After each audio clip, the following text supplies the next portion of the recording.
meine nicht. Ja. Prima. Komm mal ein bisschen vor.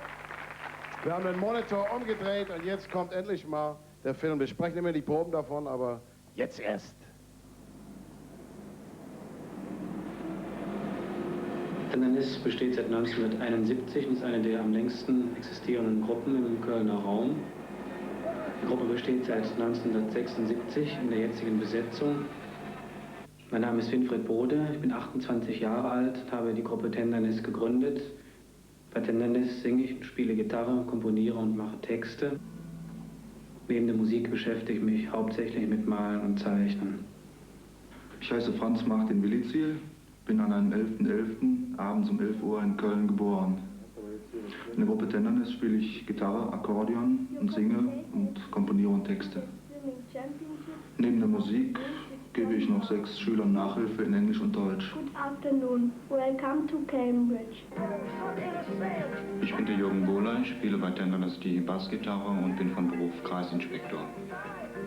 Ich höre zu Hause gerne Schallplatten, Tonband, nehme eigene Stücke auf Tonband auf und gehe ganz gern mal abends ein Bier trinken. Ich bin der Axel Jungherz, bin 27 Jahre alt. Ich spiele seit 10 Jahren Schlagzeug und bin seit ca. 1,5 Jahren bei Tendennis.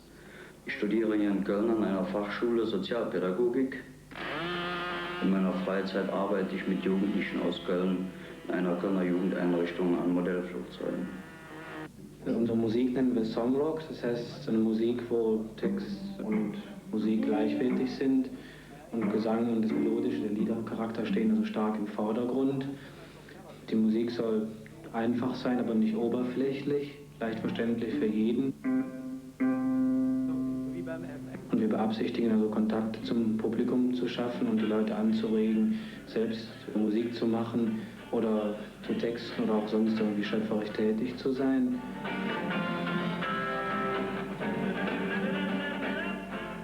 Unsere Probleme die sind ziemlich zahlreich, hauptsächlich finanzieller Natur. Das heißt, unsere Einnahmen reichen kaum aus, um die ständigen Kosten zu decken. Auch einen einigermaßen annehmbaren Proberaum zu finden, ist fast unmöglich. Und dann kommt noch das menschliche Problem hinzu. Wir machen alle sehr lange Musik und je länger man also ernsthaft Rockmusik betreibt, ohne den großen Durchbruch zu haben, umso mehr wird man von Mitmenschen mit Misstrauen beobachtet. Ja, hat deutsche Rockmusik überhaupt eine Chance, Durchbruch zu erleben? Ja, also ich glaube, dass es zumindest schwerer ist, als in irgendeiner anderen Musikrichtung Durchbruch zu bekommen. Weil auch die deutsche Mentalität der Rockmusik nicht so unbedingt zugeneigt ist. Nicht in dem Maße wie in England oder USA. Aber man verkauft es doch hier. Ja, es existiert, aber ich meine, gemessen an der Anzahl der Gruppen, die es gibt, ist die Anzahl der Gruppen, die Erfolg hat, doch sehr gering. Und also, von was ihr gesagt habt im Film, ist das ein brotlose Kunst, ziemlich, was ihr treibt. Warum macht man es trotzdem weiter? Das ist einfach Spaß und Freude sozusagen, wie man in Köln sagt, ne? Ja.